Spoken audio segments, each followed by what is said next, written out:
On avait 6 règles pour la construction des diagrammes VM.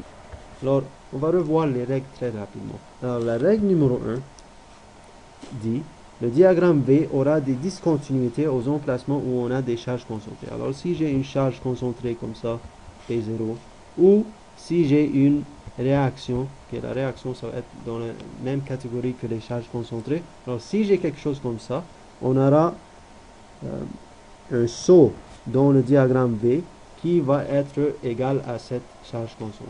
Même chose si j'examine la règle 6, ça va avec la règle 1. Donc la règle 6, ça dit pour le diagramme M, on aura des discontinuités aux emplacements où on a des moments concentrés. Alors si j'ai un M concentré comme ça, ou une réaction comme ça de moment, dans ces cas, si le moment concentré est clockwise, on aura un saut dans le diagramme M vers le haut. Et si c'est counterclockwise, on aura un saut vers le bas. Alors si vous allez à la prochaine page, vous avez ça visuellement. Alors par exemple ici, j'ai une charge concentrée P0 à ce point, et c'est vers le haut. Alors dans le diagramme B, qu'est-ce qui va arriver à ce point? Je vais avoir un saut vers le haut qui est égal à P0. Même chose, si j'examine la règle 6, maintenant j'ai un moment concentré ici à ce point, et vous allez voir ici, ça c'est counterclockwise. Alors si je vais à ce point, je commence ici, j'ai un moment concentré, alors je vais avoir un saut, et ici parce que c'est counterclockwise, ça va être un saut vers le bas, comme ça. Alors ça c'est la règle 1 et 6. La règle 2 dit que la variation delta V entre deux points est l'air sous le diagramme W. Alors ça vient de cette équation. Ok? Et la règle 4, c'est la même chose, mais pour M. Alors, le changement dans le M, le delta M, ça va être l'air sous le diagramme V. Ok? Entre deux points, si je trouve l'air entre deux points, ça va être le changement dans le M entre deux points. Ok? Si on voit ça visuellement, donc, par exemple ici, je trouve l'air du W entre ces deux points. Alors, la résultante de cette charge distribuée. Si je trouve ça, ça va être mon saut dans le diagramme V entre ces deux points. Même chose, si je fais ça pour le M, donc, règle 4, si je trouve l'air dans le diagramme V, cette R, ça correspondra à ce saut entre ces deux points dans le diagramme M. Et finalement, vous avez les règles 3 et 5. Alors, les règles 3 et 5 parlent des pentes. Okay? Alors ça, on a vu ça en classe, mais si je connais cette équation,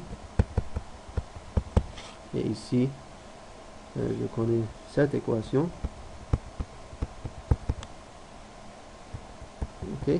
Donc, si je connais l'intensité du changement de W ou de V, ça va me donner des informations sur la courbure des courbes. Alors, ça va nous aider. Alors, on va faire les exemples. Alors, cet exemple, on avait fait ça avec la méthode de coupe. On va la faire maintenant avec la méthode graphique. Alors, ça, c'est les réactions qu'on avait trouvées. On va commencer avec le diagramme V.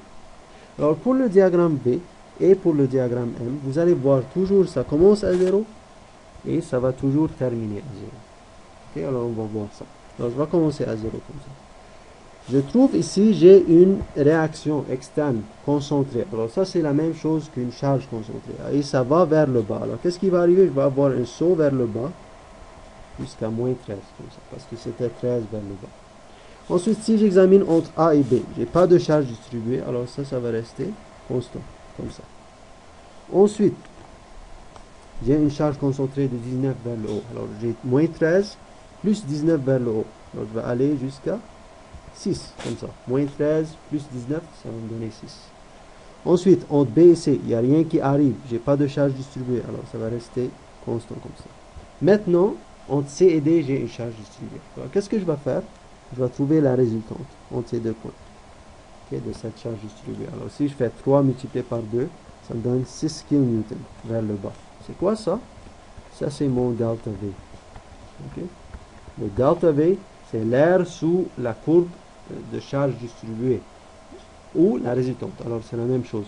Alors, si je commence ici à 6, ensuite, j'ai entre ce point et ce point un résultant total de 6 kN vers le bas. Qu'est-ce qui va arriver? Je vais enlever 6 et je vais terminer à 0 et ça part comme ça. Okay, alors ça marche.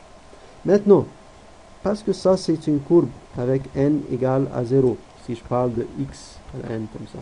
Alors ça, c'est n égale à 0. Je sais ça, ça va être n égale à 1. Alors ça va être une ligne comme ça entre ces deux courbes. Alors ça, c'est comment je dessine le diagramme V. Maintenant, pour le diagramme M, la prochaine étape, c'est d'utiliser cette équation. Okay. Le delta M, le changement dans le diagramme M, ça va être l'aire sous le diagramme V. Alors, qu'est-ce que je vais faire? Je vais diviser mon diagramme V en des aires très simples à calculer. Alors, je vais, par exemple, dire ça c'est 1, ça c'est 2, et ça c'est 3. Et je vais trouver l'aire de chacune de ça. Et ça va être le delta M entre les divers points. Alors, par exemple, l'aire 1, ça va être égal à... C'est juste moins 13. Okay, moins 13 multiplié par 2. Alors, ça me donne moins 26. Ensuite, l'aire 2, ça va être égal à 6 multiplié par 2, ça va me donner plus 12. Et finalement, l'aire 3, ça c'est 1 demi multiplié par 6 multiplié par 2, ça va me donner plus 6. Alors ça, c'est les delta M. Okay? Alors, pour le M, on va toujours commencer à 0, comme dans notre cas. Ensuite, je vais voir, est-ce que j'ai des moments concentrés? Alors, si j'ai pas de moment concentré, ça va rester à 0. Mais ici, j'ai un moment concentré de 8 kN/m. Et si j'examine ici, ça c'est clockwise. Alors, qu'est-ce qui va arriver dans le diagramme M? Ça va être un saut vers le haut. Alors, je vais aller jusqu'à plus 8, comme ça. Ensuite, j'ai trouvé cette R. J'ai trouvé, c'est moins 26. Alors ici, je commence à 8. Et si j'enlève moins 26, qu'est-ce qui va arriver? Je vais trouver moins 18, comme ça. Okay, alors, je vais trouver moins 18. Okay, on va faire les lignes et les courbes plus tard. Alors, je vais premièrement juste mettre les points. Ensuite, j'ai moins 18. Et j'ai trouvé 7R. J'ai trouvé 7R. C'était égal à plus 12. Alors, si je commence à moins 18 plus 12, qu'est-ce qui va arriver? Je vais arriver à moins 6. Comme ça. Je vais ajouter les deux. Moins 18 plus 12, ça me fait moins 6. Et finalement, j'avais trouvé 7R. Alors, 7R, c'était plus 6. Alors, si je vais de moins 6 plus 6, ça va aller à 0 comme ça. Et j'ai terminé. Maintenant, je dois juste mettre les courbes. Alors, ici, j'ai n égale à 0. J'ai n égale à 0, alors je sais, ça c'est une ligne avec n égale à 1. Ça c'est une ligne avec n égale à 1. Ici, ça c'est une ligne avec n égale à 1. Alors ici, ça va être une ligne avec n égale à 2. Maintenant, comment je sais est-ce que c'est comme ça ou est-ce que c'est comme ça? Comment je vais savoir? Pourquoi ils l'ont dessiné comme ça? Ça, je dois juste examiner le changement dans le V entre ce point C et D. Va avoir la valeur absolue du changement de V. Alors si je vois ici, ça va de 6 jusqu'à 0 en valeur absolue. Qu'est-ce qui arrive? Ça diminue. Alors la pente va diminuer, ou en anglais on dit ça devient, it becomes more and more steep, ou en français, more and more flat, ou en français on va dire ça devient de plus en plus plat. Alors si je dessine ça de cette façon, ça marche. Pourquoi? Si vous examinez ici, je commence avec une pente grande et ensuite ça diminue et ça devient de plus en plus plat. Si je dessine ça de cette façon, ça marche pas. Ok. Maintenant juste un point ici. Si je veux trouver où est-ce que ça coupe ici, à quel x, je peux faire ça soit en faisant une coupe quelque part ici et en trouvant mon équation pour m et en mettant cette équation égale à 0, je vais trouver que le x est égal à 0.615 mètres. Ou vous pouvez faire ça visuellement. Okay? Alors vous pouvez dire, ici je commence à 8. Et qu'est-ce qu'on a dit? Le delta M, c'est juste l'aire sous le V. Alors si je trouve ça en termes de x, okay? Alors je vais faire 8 moins 13 multiplié par x. Et je vais dire où est-ce que ça va être égal à 0. Alors 8 moins 13 multiplié par x égale à 0. Je vais trouver ce x. Je vais trouver la même x qui est égal à 0.615 mètres. Alors ça c'est le premier exemple. Deuxième exemple maintenant. On a divers types de charges. On a une poutre comme ça. J'ai trouvé les réactions pour vous. Et on va commencer avec le diagramme V. Alors même chose. Je commence avec 0. Donc, ça c'est mon diagramme V. J'ai une charge concentrée de 4.4 vers le haut. Alors ça va devenir 4.4. Entre les points A et B. Il n'y a pas de charge distribuée, alors ça va rester constant comme ça. Ensuite, j'ai une charge concentrée de 8 vers le bas. Alors, je vais commencer à 4.4, moins 8. Alors, ça va devenir moins 3.6. Ensuite, maintenant, j'ai des charges distribuées. Alors, je devrais trouver ces résultantes. Alors, je vais trouver cette résultante. Ça, c'est juste 6 multiplié par 2 divisé par 2. Alors, ça me donne 6 kips. Et celle-là, si je commence entre ça et ça, je trouve c'est 2 multiplié par 4. Alors, ça, c'est 8 kips. Ok, alors ça va être égal à mon delta V, parce qu'on se souvient de cette équation. Alors, premièrement, entre ça et ça, on a 6 kips total vers le bas. Alors, si je commence à moins 3.6, et je connais entre ces deux points, j'ai 6 kips au total, alors ça va me donner moins 9.6. Ensuite, j'ai une charge concentrée de 17.6 vers le haut, alors je vais augmenter jusqu'à 8, comme ça. Et j'ai trouvé entre ce point et ce point, j'ai 8 kips vers le bas. Alors, si je commence à 8 et j'enlève 8 kips comme ça, je vais trouver 0 et ça ferme. Maintenant, en termes des courbures, ça c'est une courbe de n égale à 1, déjà ici. Alors, je sais ici, ça va être une courbe de n égale à 2. Maintenant, comment je sais? C'est comme ça. Encore une fois, je dois juste examiner le W, la valeur absolue de W entre B et C. Qu'est-ce qui arrive à ça? Alors, si j'examine ça, ça commence à 0 et ensuite ça va jusqu'à 2. Alors ça augmente. Alors la pente de V devrait aussi augmenter. Alors si j'examine ici, je commence plat et ensuite ça devient de plus en plus raide. It becomes more and more steep. Alors ça marche comme ça. Je dois le dessiner comme ça. Si je dessine de l'autre façon, ça ne marche pas. Et ici, ça c'est n égale à 0. Alors ça va être une ligne de n égale à 1. Ensuite, je vais diviser ça en plusieurs R. Alors 1, ici je peux diviser ça en rectangle et une courbe comme ça, 1, 2, 3 et 4. Et je vais calculer chacune de ces R. Alors l'R 1, ça c'est juste 4.4 multiplié par 4. L'R 2, ça va juste être moins 3.6 multiplié par 6. L'R 3, ça va être, maintenant ça c'est un petit peu difficile. Pas difficile, mais c'est un petit peu différent. Ici, on a moins 6.6 et on a une base de 6. Alors pour ça, vous devez revenir à vos notes. On avait des figures ici pour divers types d'air. Alors si vous examinez ici, pour ce type, on a un spandrel avec n égale à 2. Alors l'air, c'est 1 tiers BH. Donc, si je reviens, ça c'est juste 1 tiers B est égal à 6 et le H est égal à moins 6.6. Alors si vous faites ça, vous allez trouver moins 12. L'air 4, ça c'est juste un triangle. Alors ça c'est 1 demi multiplié par 8 multiplié par 4. Alors ça va faire plus 16. Alors ça c'est toutes vos delta M. Alors pour le M, je vais commencer à 0. Ensuite, j'ai mon premier delta M, c'est juste l'air ici, c'est 17.6. Alors je vais trouver ce point ici. Ensuite, mon deuxième R, c'est ça et ça. Alors si j'additionne ces deux ensemble, ok, alors, et j'ajoute ça au 17.6, je vais trouver cette valeur de moins 16. Et finalement, si je trouve cette R, je trouve que c'est 16 plus 16, alors moins 16 plus 16, je vais revenir à 0. Et ça ferme et ça marche. Ok, alors ça c'est comment je fais ça. Alors 0 plus 17.6 ici. Le MAC c'était 17.6 moins 21.6 moins 12. J'avais trouvé le moins 16. Ça c'est comment j'ai trouvé ça. Ok. Maintenant, en termes de courbure, ça c'est n égale à 0. Alors celui-là va être n égale à 1. Ça va être une ligne entre ces deux points.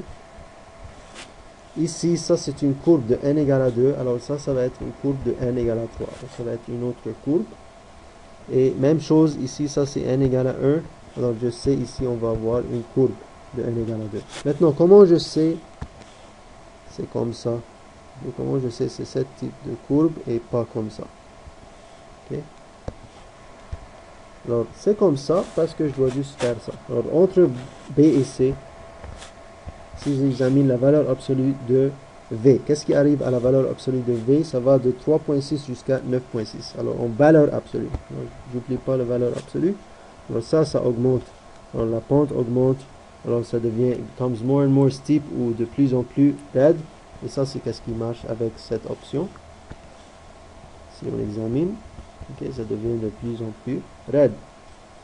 Et entre C et D maintenant, si j'examine la valeur absolue de V, qu'est-ce qui arrive? Ça va de 8 jusqu'à 0. Alors ça diminue.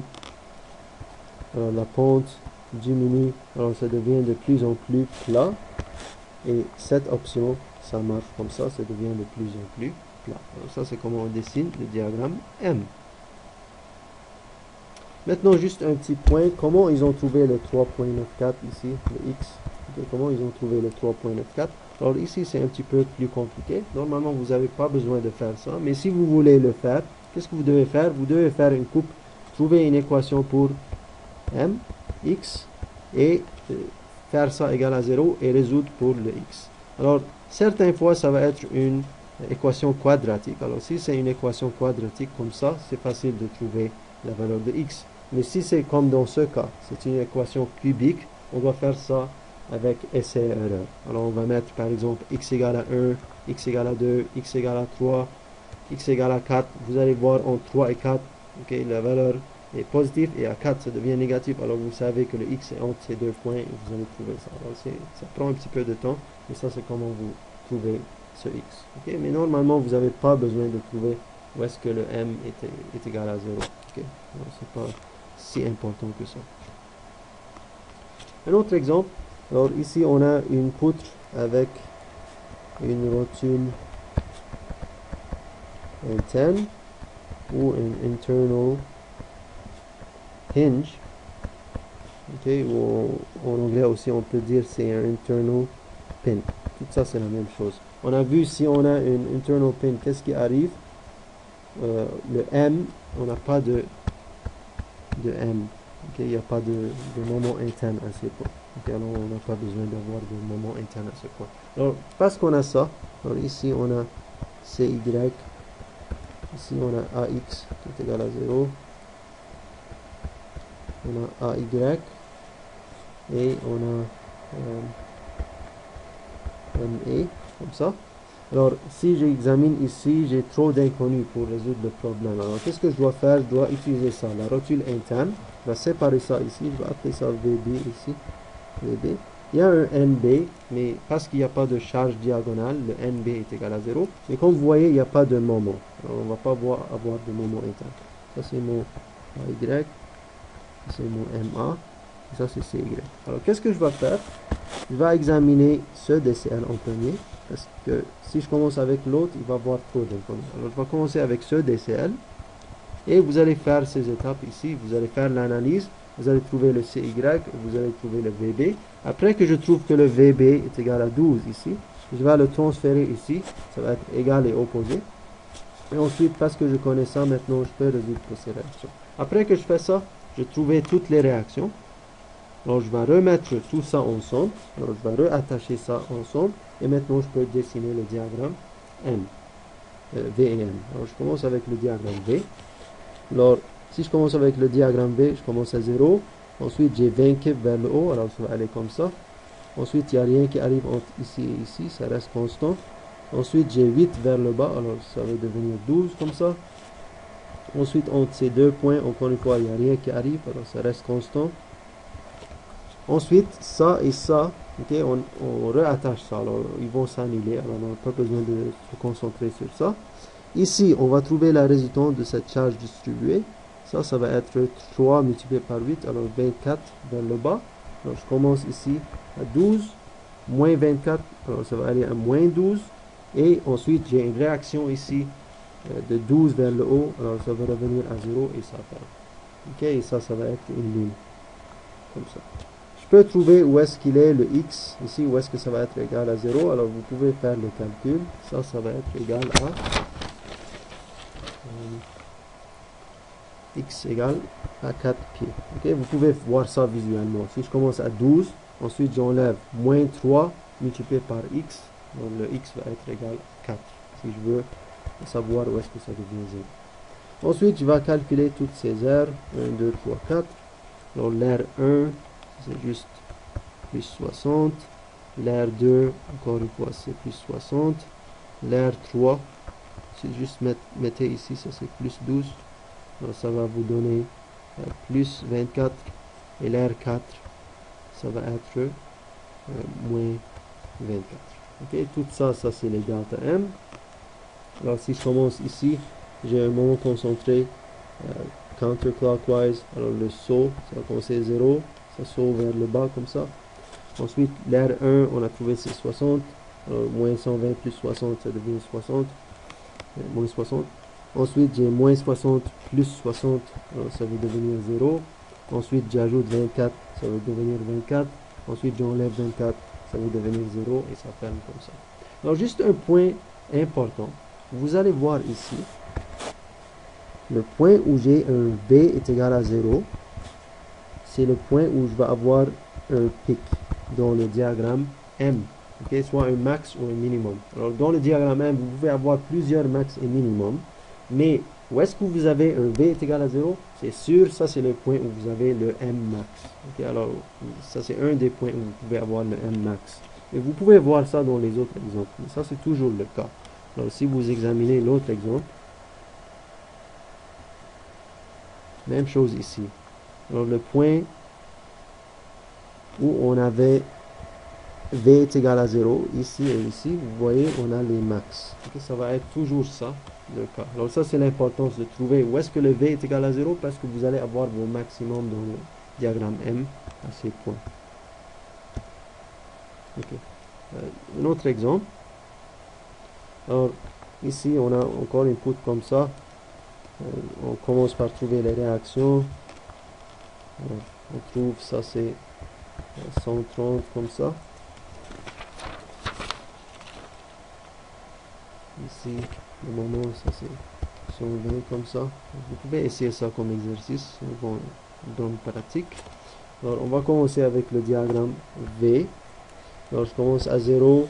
J'ai un moment concentré counterclockwise. Alors, on va voir un saut vers le bas de moins 130. On a une résultante ici. Juste faire attention ici, la charge distribuée est vers le haut. Alors, 60 multiplié par 3, ça c'est 180. Alors, ça c'est mon delta V. Donc, si je commence à moins 130 plus entre ce point et ce point, 180, je vais terminer avec 50. Et parce que ça, c'est n égale à 0, ça c'est une ligne avec n égale à 1. Ensuite, rien arrive entre ce point et ce point, alors ça reste constant.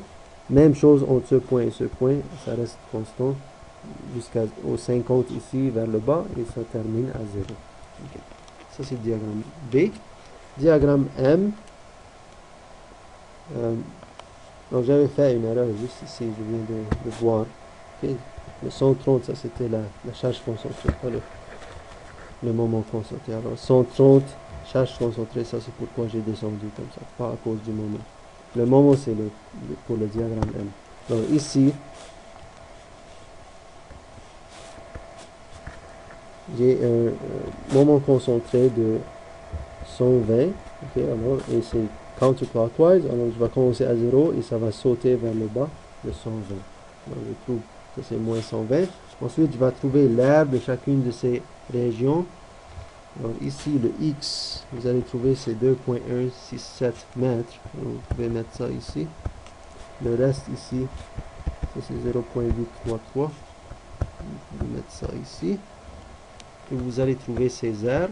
Après que je trouve ces aires, j'ai juste besoin d'additionner ces delta M. Alors, moins 120, moins 140.8, je vais trouver ce point. Plus 20.8, je trouve ce point. Plus 50, je trouve ce point. Maintenant, juste quelque chose d'important. J'ai un moment concentré ici de 140 qui est clockwise. Donc, qu'est-ce qui va arriver? Je vais avoir un saut vers le haut de 140. Alors, je vais aller de moins 190 jusqu'à moins 150. Moins 50. Ensuite, j'ajoute 50, ça va revenir à 0 et ça ferme comme ça. Et pour ces courbes, comment est-ce que c'est comme ça et c'est pas de l'autre façon, vous devez examiner l'intensité de diagramme V.